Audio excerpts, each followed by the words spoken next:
देखो ध्यान से, अभी हम लोग जो पढ़ेंगे ये प्रश्नावली कौन सा है 7.2 और प्रश्न क्या 3, 4, 5 को देखेंगे हम लोग। ठीक है, तो देखो प्रश्न तो वो लिखा है तुम्हारे किताब में है ना, अगर देखना चाहते हो देख सकते हो। ये प्रश्न है कि नहीं है? ठीक है, अब देखो यार तो पहला तीसरा प्रश्न जो है, एक और दो प्रश्न जो है वो पहले कर चुके हैं हम लोग, कल कर लिया है ना, तो वो भी वहाँ पर देख सकते हो। उसके बाद है कि तीसरा प्रश्न है कि अरुण है एक लड़का जो कि एक जोड़ी स्केट्स खरीदता है। स्केट्स समझते हो, पहिया वाला जूता है ना, स्केटिंग करता है लोग। कई लोग मुंह कान भी झाड़ा है इसके चक्कर में अपना, है ना। तो स्केट्स करता है, पहिएदार जूते खरीदता है और इस सेल में खरीदता है, सेल से खरीद कर लाया जिस पर बट्टा 20% था। उसके द्वारा भुगतान की गई राशि 1600 रुपया था। यानी कि उसको जितना कीमत देना था उस पर 20% बट्टा मिला, यानी कि 20% क्या क्या दुकानदार छूट दिया। उसके बाद उसने कितना रुपया दिया दुकानदार को? 1600 रुपया। कितना दिया? 1600। यहाँ वही बोला हुआ कि दुकानदार बोला है एकरो दाम कतना, तो दुकानदार बोला हेतना, बोला हेतना ना हेतना, तो बोला कि ना हेतना ना हेतना, वही वाला सिस्टम यहाँ पर हुआ। तो वो 20% के डिस्काउंट पर, यानी 20% के बट्टे पर लाया 1600 रुपया में, है ना। तो बोल रहा है कि अगर बट्टा नहीं देता, अगर बिना बट्टा का उसका दाम पूछता तो कितना होता उसका दाम? तो 1600 ज़्यादा होता ना, क्योंकि 20% का छूट भी मिला है। तो वही पता करना है कि बट्टे के बिना उसका अंकित मूल्य, यानी कि उसका अंकित मूल्य कितना था जिस पर बट्टा उसको नहीं मिला। तो इसे चेक करने के लिए देखो हमारे पास दिया हुआ है क्रय मूल्य 1600 दिया है और बट्टा दिया हुआ है 20% का। अब अंकित मूल्य हमको निकालना है। ठीक है, कोई दिक्कत नहीं ना। अंकित मूल्य कैसे निकालेंगे? अंकित मूल्य कैसे निकालेंगे? तो उसके लिए क्या करेंगे, देखो अंकित मूल्य अगर निकालना है हमको, क्या निकालना है? अंकित मूल्य। ये निकालने के लिए सबसे पहले हमको मालूम होना चाहिए कि ये 20% जो बट्टा दिया है ये कितना है। तो देखो हमारे पास क्रय मूल्य दिया हुआ है। यहाँ पर सबसे बड़ी बात है कि जितना भी तुम्हारा शब्दों का खेल वाला, यानी कि शब्द वाला जितना भी पढ़ करके उस क्वेश्चन को बनाने वाला आता है ना, उसको कहते हैं प्रॉब्लम्स ऑन वर्ड। शब्द से संबंधित समस्याओं का वर्ड प्रॉब्लम वाला जितना भी क्वेश्चन आएगा, वो सारे के सारे प्रश्न को बनाने के लिए हम लोग सबसे पहले है उस क्वेश्चन को समझना, है ना। अगर उस क्वेश्चन को समझ ली तो आराम से बना लोगे, कोई दिक्कत की बात नहीं है, इसमें कोई बड़ी बात नहीं होती है। तो देखो कह रहा है कि उसका बट्टा दिया 20% और क्रय मूल्य हुआ 1600। तो 1600 जो दिया वो 20% बट्टा देने के बाद दिया, यानी कि अगर कुल 100% होता है, अगर कुल कितना होता है 100% होता है, तो उसमें से 20 वो छोड़ दिया, यानी 80 आया। 100 में से 20 छोड़ दिया तो 80 आया। और वो 80% कितना है? वो 80% कितना है? 80% उसको 1600 देना पड़ा, यही ना।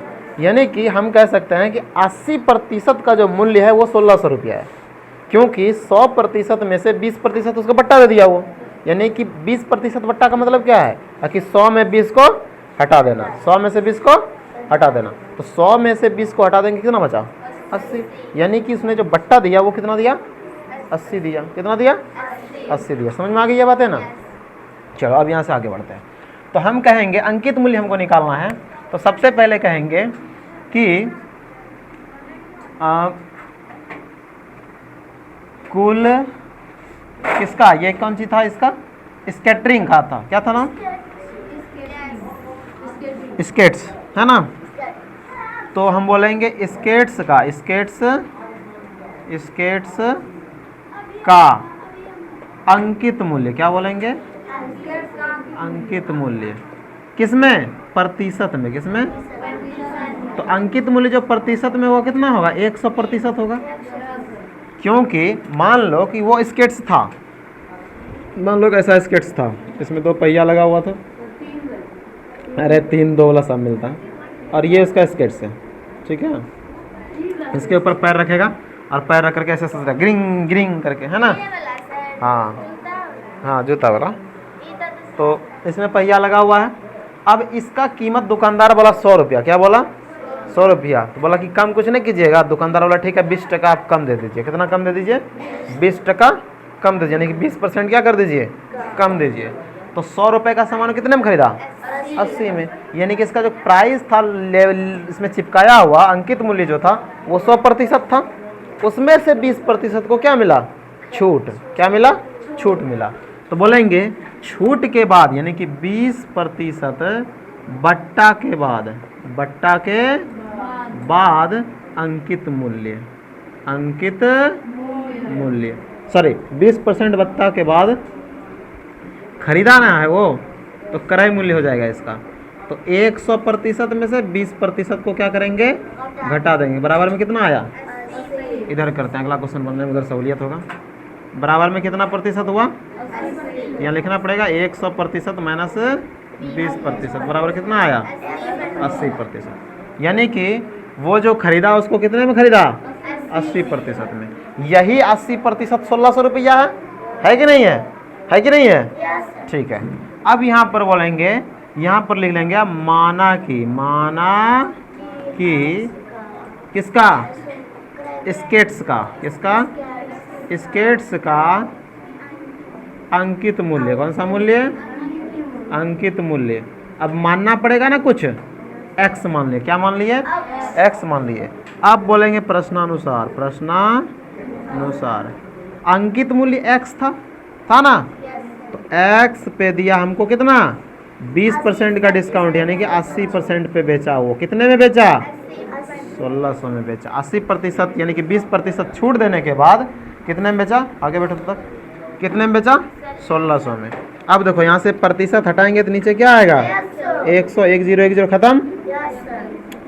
अब देखो यहाँ से x बराबर हो जाएगा हमारा, ये वाला इधर गुना में चल जाएगा, तो 1600 और नीचे है तो गुना में इधर जाएगा 10, और इधर ऊपर गुना में तो नीचे आएगा, क्या बनेगा, देखो बराबर के इस तरफ इधर भाग में था, इधर ले गए 10 को तो इधर गुना बन गया, भाग 10, इधर 8 किस में था, गुना में था, इधर जाएगा तो क्या बन जाएगा, भाग बन गया ना, भाग। अब देखो 8 एकम 8 और 2 अठे 16, यानी कि 200 बार में कट गया और ये एक बार में कट गया। 200 गुना 10 करेंगे कितना आ जाएगा, 2000। कितना आ जाएगा, यानी कि उसका जो अंकित मूल्य था वो कितना था, 2000 रुपया। कितना था, 2000 रुपया। अगर हमको ये क्वेश्चन बनाना होता तो हम कैसे बनाते पता है, कैसे बनाते पता तुमको, हम सिर्फ करते हैं इतना सा काम, इतना सा में हम आंसर को निकालते हैं। कैसे, तो क्रय मूल्य इसका 1600 है, तो 1600 बटे 80 या गुना 100, बस इसको काटते हैं, इसको 20 बार में काटते हैं, 20 गुना 100 करते हैं, 2000 सीधा आंसर हो जाता है हमारा। ठीक है, तो हम बनाते तो ऐसे बनाते हैं, लेकिन ऐसे बनाने जो सीखोगे तो उसके लिए ये सीखना पहले जरूरी है। समझ में आया बात ना, तो इसीलिए इस चीज़ को पहले प्यार से, ध्यान से, अच्छे से सीखो। ये चीज़ें सीख लोगे तो ये चीज़ें अपने आप कर लोगे, है ना। समझ में आई बात है ना, ठीक है। अब देखो अगला है, अगला क्वेश्चन कौन सा है, तीसरा के बाद चौथा होगा नहीं। चौथा है कि मैंने एक हेयर ड्रायर 8% वेट सहित, यानी कि वेट के साथ, वेट समझते हो, ये एक प्रकार का टैक्स होता है। क्या होता है, टैक्स। पहले होता था, अब वेट को सब हटा दिया, अब सिर्फ और सिर्फ लगता है जीएसटी। क्या लगता है, GST, goods and service tax. पहले वेट लगता था, वैल्यू एडेड टैक्स लगता था। ठीक है, तो वेट हो गया, तो वेट लगा उसका 8% का लगाया और वो 5400 रुपये में खरीदा है। यानी कि वो जो 5400 रुपया दिया दुकानदार को, 5400 रुपया जो दुकानदार को जा करके दिया, तो उसमें क्या क्या है, पहला तो दुकानदार का कीमत है कि दुकानदार सामान का कितना कीमत रखा था। उसके बाद जो टैक्स सरकार लगाती है, क्या लगाती है, सरकार। मान लो कि हम ये बोर्ड गए खरीदने के लिए, ठीक है, इस बोर्ड का कीमत मान लो कि 1000 रुपये। कितना रुपये है, 1000 रुपये।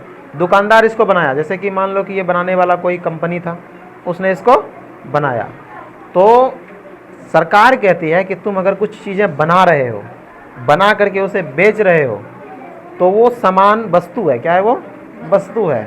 तो तुम उसको बेच करके फ़ायदा कमा रहे हो, तो इसके बदले मुझे भी फ़ायदा दो। तो सरकार उस सामान पर लगाती है टैक्स। क्या लगाती है, टैक्स, जिसको हम लोग जीएसटी कहते हैं। क्या कहते हैं, जीएसटी कहते हैं। टैक्स लगाती है ताकि सरकार का भी कमाई हो। तो सरकार ने क्या लगाया, टैक्स लगाया। क्यों, सरकार को पैसा कमाना है ना। अच्छा, अब हमको इस बोर्ड, मान लिया जाए कि जो कंपनी इस बोर्ड को बनाया, उस बोर्ड को बनाने में इसको कितना लगा, 1000 लगा ना। सरकार कही कि तुम 1000 में इसको बेच रहे हो, हम इस पे ना 18% GST लगाएंगे।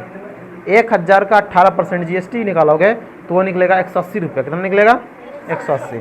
मान लो कि इस बोर्ड का कीमत 1000 था ना, और इस पर कितना GST लगाया वो 1000 बोर्ड का कीमत, अब प्लस में 18% GST मान लो लगाया, है ना। 18/100 करेंगे, 2 जीरो खत्म, 18 डंग 88, 180 रुपया आया ना। तो 1000 बोर्ड का कीमत और 180 रुपया GST, क्या GST, इस दोनों को जोड़ करके कितना आया? 1180 रुपया। यानी कि हमको जो दुकानदारी बोर्ड बेचेगा 1180 रुपये में बेचेगा। कितने में बेचेगा? 1180 रुपये में, जिसमें से 1000 वो दुकानदार अपने पैकेट में रखेगा और बाकी जो बचा 180 रुपया वो किसको दे देगा? सरकार को दे देगा। किसको देगा? सरकार को। तो ये कब होता है? जब हम GST बिल लें, दुकानदार को बोलेंगे कि हमको पक्का बिल बना करके दीजिए GST वाला, तो उसमें GST, दुकानदार को GST मेंशन करना पड़ेगा कि इतना रुपया GST दिया, इतना रुपया बोर्ड का दिया, हमको दिया ना। कभी कभी क्या होता है कि दुकानदार क्या करता है कि GST बिल बनाता ही नहीं, तुमको बोर्ड तुमको हमको दे देगा, अब बोलेगा कि ठीक है सर जाइए, आप दोबारा आइएगा तो आपको कुछ ज़्यादा डिस्काउंट दे देंगे, बिल मत बनवाइए। हम बिल नहीं बनवाएंगे। वो कितना लिया हमसे? 1180 रुपया। अब वो 1180 रुपया जो लिया तो उसमें से 180 रुपया सरकार को देगा? नहीं देगा। इसी को कहते हैं टैक्स चोरी। क्या कहते हैं? टैक्स चोरी। खैर, टैक्स चोरी को भी हम समझना नहीं है, इकोनॉमिक्स हम लोग पढ़ नहीं है, हम लोग मैथ पढ़ रहे हैं, तो इसको समझो। तो इसमें देखो, इसमें टैक्स कितना लगा है? 8%। 8% टैक्स लगाने के बाद ना उसको 5400 रुपया देना पड़ रहा है। तो बोल रहा है कि अगर 8% टैक्स नहीं लगा होता तो उसको कितना देना होता, है ना। अगर 8% टैक्स नहीं लगा होता तो वो दुकानदार को कितना पैसा देता। तो ये 8% टैक्स के साथ 5400 है, यही ना। इसका मतलब है कि उसका कीमत 100 होगा और उसमें से 8% क्या जुटा? टैक्स जुटा। क्या जुटा? टैक्स जुटा। तो क्या खरीदा इसने? पहले ये देखते हैं हम लोग। तो इसने खरीदा हेयर ड्रायर। क्या खरीदा? Hair dryer. जानते तुम लोग हेयर ड्रायर क्या था? लड़की लोग जानती होगी। नहीं, करली करने वाला, वो हवा देता है, गर्म हवा देता है, उससे हवा बाल जल्दी सूख जाता है, इसलिए इसको कहते हैं हेयर ड्रायर। ठीक है, हेयर मतलब बाल, ड्रायर मतलब सुखाने वाला, है ना। ड्राई मतलब सूखा करने वाला, ड्राई मतलब सूखा होता है, हेयर ड्रायर बाल को सूखा करने वाला, है ना। वो होता है हेयर ड्रायर, बंदूक की तरह होता है, भोपू जैसा निकला रहता है, ऐसे माता फिल्म में हीरोइन सब देखिए कर रही है। हम लोगों के किस्मत में हेयर ड्रायर कहाँ है? हम लोगों को तो हम लोग क्या करते हैं, गमछा लिए, नहीं, हम लोगों को तो हेयर ड्रायर की जरूरत नहीं है, अपने कब सूखता बाल पते नहीं है। लेकिन महिला लोग को, लड़की लोग को हेयर ड्रायर की जरूरत पड़ता है। लेकिन यहाँ गाँव में क्या करता है लड़की लोग? हेयर ड्रायर नहीं, एगो तौलिया ली, फट फट फट फट फट पता चला 10 मिनट से कट की सूख गया बाल। तो ये तुम लोगों का सुखाने का तरीका है। हेयर ड्रायर बड़े बड़े लोग इस्तेमाल करते हैं। और उकरा से ना होता है, हम लोग तो क्या करते हैं, नहा करके आते हैं, एक तो तौलिया ले करके ऐसे घुमा घुमा के ऐसे एकदम यहाँ पर बांध लेते हैं, है ना। और कर बाद फिर 2 घंटा तक ऐसे टहलते रहेगा वो, 2 घंटा के बाद ऐसे खोलेगा उसको, हाँ बलवा सूख गलो रे ऐसे करके होगा। तो ये चीज़ें हम लोगों के लिए है, वो उन लोगों के लिए हेयर ड्रायर सब, वो सब नौटंकी वो सब के लिए, हम लोगों के लिए नौटंकी वो सब नहीं चलता। तो देखो हेयर ड्रायर हम लोग खरीदें, तो हेयर ड्रायर जो हुआ उस पर 8% के साथ 154, यानी कि हम बोलेंगे हेयर ड्रायर का मूल्य, क्या मूल्य, किसमें? प्रतिशत में क्या होगा? 100%। ठीक है, वैट के साथ मूल्य, वैट के साथ मूल्य, अरे टैक्स हुआ एक प्रकार का, वैल्यू एडेड टैक्स इसको कहते हैं, वैट टैक्स है। तो 100, वैट कितना लगा है? 8% ना। तो 100 + 8 यानी कि 108%, यानी कि 5400 जो दिया है किसका दिया है? 108%, है ना। तो यहाँ पर अब लिखेंगे माना कि हेयर ड्रायर का मूल्य बराबर x रुपया। ठीक है, तो लिखेंगे x का 108 टैक्स के साथ है, तो टैक्स के साथ वाला मूल्य निकालेंगे। 108% बराबर कितना है? 5400। कितना है? 5400। अब देखो x का 108/100 बराबर 5400। अब देखो यहाँ से 100 इधर गुना में, भाग में है, इधर जाएगा तो क्या बनेगा? गुना, तो 5400 गुना 100। अब बटे इधर 108 गुना में है, इधर आएगा तो क्या बनेगा, भाग बनेगा। अब देखो 54 दूनिया 108 कटेगा क्या, कट जाएगा ना, यानी कि ये एक बार में कटा, 2 को 0 है, यानी कि 100 बार में कटा। कितने बार में कटा, 100 गुना 100 करेंगे या फिर 2 से कटा, 2 एकम 2, 50 दूना 100। तो यहाँ से x बराबर कितना आया, 50 गुना 100, यानी कि 5000 रुपया। यानी कि बिना टैक्स का अगर उसको खरीदते हैं तो हम लोग कितने में खरीदते हैं, 5000 में खरीदते हैं। 8% इस पर टैक्स लगा, इसीलिए इसका कीमत कितना हो गया, 5400। तो टैक्स देना अच्छी बात है अच्छी बात टैक्स देना। टैक्स बिना टैक्स खरीदते कितना में खरीद लेते हैं, 5000 में, और टैक्स दिए 8%, तो कितना में खरीदना पड़ा, 5400 में। तो कौन भारी पड़ा, 400 फालतू है ना टैक्स दिए। ऐसा नहीं होता है, हम लोग जो सरकार को टैक्स देते हैं उसके बदले सरकार हमारे पास हमें लाभ देती है ना। तो ये सब चीज़ें बहुत बड़ी है समझने के लिए। लाभ देती, लाभ 2 प्रकार के होते हैं, यानी कि पूंजी कहीं पर इन्वेस्ट कर रहे हैं ना, वो 2 प्रकार के होता है। जैसे कि मान लो कि अभी हम इस बोर्ड पे इन्वेस्ट किए, तो इस पे इन्वेस्ट किया, जिससे हमको पैसा आ रहा है ना, इसको कहते हैं, ये हमारा इन्वेस्ट फायदेमंद वाला हुआ। लेकिन एक ऐसा इन्वेस्ट होता है जिसपे कि हमको इन्वेस्ट कर दिया लेकिन उससे हमको कोई फ़ायदा नहीं है ना। जैसे कि मान लो कि हमने गया मार्केट, हम गए और मार्केट से ख़रीद करके हम मान लो लेते आए एगो फेस में लगाने वाला क्रीम, ठीक है। क्या उस क्रीम से हमको कोई फ़ायदा होने वाला है, यानी पैसा आने वाला है, नहीं। यही होगा कि थोड़ा सा बढ़िया दिखेंगे, है ना। तो ये जो क्रीम खरीदने का जो खर्च हुआ वो खर्च अलग होता है। इसी तरह सरकार भी हमारे ऊपर खर्च करती है। जैसे सरकार मान लो कि सड़क बनाई, तो सड़क से सरकार पैसा कमाती है, टोल टैक्स लेता है। कभी गाड़ी का इंश्योरेंस बनवाते हो ना, तो गाड़ी खरीदने के बाद भी वो लगाता है, टोल टैक्स लेता है। यानी कि बड़े बड़े रोड पे चलोगे, ये सब छोटा मोटा रोड हम लोगों का है, बड़े रोड पे चलोगे ना हाईवे पर, तो वहाँ पर गाड़ी को रोक करके उससे पैसा लिया जाता है, तब उस रोड पे जाने दिया जाता है। तो ये होता है टोल टैक्स। तो टोल टैक्स लेकर के अगर सरकार रोड बनाए तो उससे पैसा कमा रही सरकार। मान लो कि सरकार तुम लोगों को कपड़ा का पैसा दी, सरकार तुम लोगों को क्या दिया, स्कूल ड्रेस का पैसा दिया। तो स्कूल ड्रेस का, स्कूल यूनिफॉर्म का अगर सरकार तुमको पैसा दे रही, सरकार को उससे कोई लाभ है, कोई लाभ नहीं है। तो ये एक अलग खर्च हुआ, है ना। क्या है,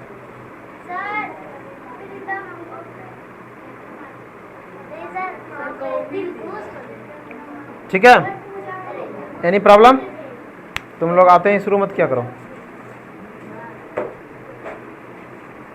ठीक है, बातें समझ में आया ना। तो टैक्स देना अच्छी बात है, लेकिन हाँ ऐसा नहीं करो कि 5400 में खरीद भी लिए और उससे जीएसटी बिल भी नहीं लिए। जब भी सामान खरीदो तो 5400 में अगर खरीद रहे हो, जीएसटी अगर हम दे रहे हैं तो जीएसटी वाला बिल भी लेंगे, ताकि वो पैसा सरकार के पास पहुँचे, ना कि वही घपला करके बैठ जाए, है ना। सरकार के पास पहुँचना पैसा बहुत ज़रूरी है, क्योंकि सरकार के पास पैसा पहुँचेगी तभी ना हमको सरकार फ़ायदा देगी, इसीलिए। खैर, अब देखो अगला क्वेश्चन क्या है। अगला क्वेश्चन है कि कोई वस्तु 18% जीएसटी सम्मिलित करने के बाद 1239 रुपये में खरीदी गई, जीएसटी जोड़ने से पहले उस वस्तु का मूल्य क्या था। 18% जीएसटी के साथ खरीदा है उसने, कितना में खरीदा, 1239 में खरीदा है। तो अगर जीएसटी नहीं जोड़ा जाए तो उसका दाम कितना होगा, है ना। तो यहाँ पर बोलेंगे कि वस्तु का क्या खरीदा है, वो कोई वस्तु है ना, तो हम भी लिखेंगे वस्तु, वस्तु का मूल्य, वस्तु का मूल्य प्रतिशत में कितना होगा, 100% होगा। उसके बाद जीएसटी के साथ वस्तु का मूल्य, जीएसटी के साथ वस्तु का मूल्य, ये कितना हो जाएगा, 100 प्लस में जीएसटी कितना है, 18%, तो कितना हो जाएगा ये 118%। अब लिखेंगे माना कि वस्तु का मूल्य, माना कि वस्तु का मूल्य कितना मानेंगे, x रुपया है। तो प्रश्नानुसार क्या लिखेंगे, प्रश्नानुसार। यहाँ पर प्रश्नानुसार नहीं लिखे हैं, लिखना जरूरी है, ये लिख दिया करो, प्रश्नानुसार, ठीक है। अब देखो प्रश्नानुसार क्या है, 18% जीएसटी के बाद इसका खरीद मूल्य कितना पड़ा है, 1239। तो x का 18% के साथ कितना मूल्य है, 118 ना, 118% बराबर कितना है 1239। तो यहाँ से जाएगा x का 118 बटे 100 बराबर 1239। 100% हटाने से आया ना। अब देखो यहाँ से x 100 इधर नीचे भाग में है, इधर जाएगा क्या बनेगा गुना 1239 गुना 100, और इधर 118 गुना में इधर आएगा क्या बनेगा भाग 118। अब इसको कटाओ, देखो कैसे कटता है। 118 एकम 118, 2 20, 3 2 5, 59 हो गया। तो ये कम करो, इसको पहले गुना करके लिख लो। 1239 गुना 100 अब बटे 118। तो x बराबर हो जाएगा हमारा 123,900 अब बटे 118। अब इसको भाग दो, है ना। 118 एकम 118, 2 20, 3 23, 3 2 5, 590 हो गया। 18 95 5 बार में कटा, यानी कि 150 1500 रुपया कितना हो गया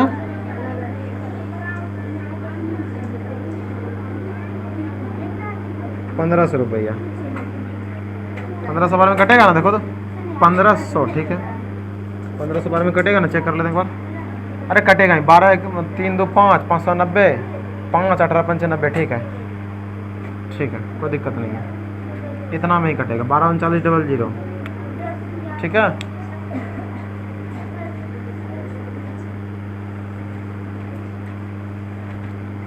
समझ में आया बात। देखो आंसर ये है ना।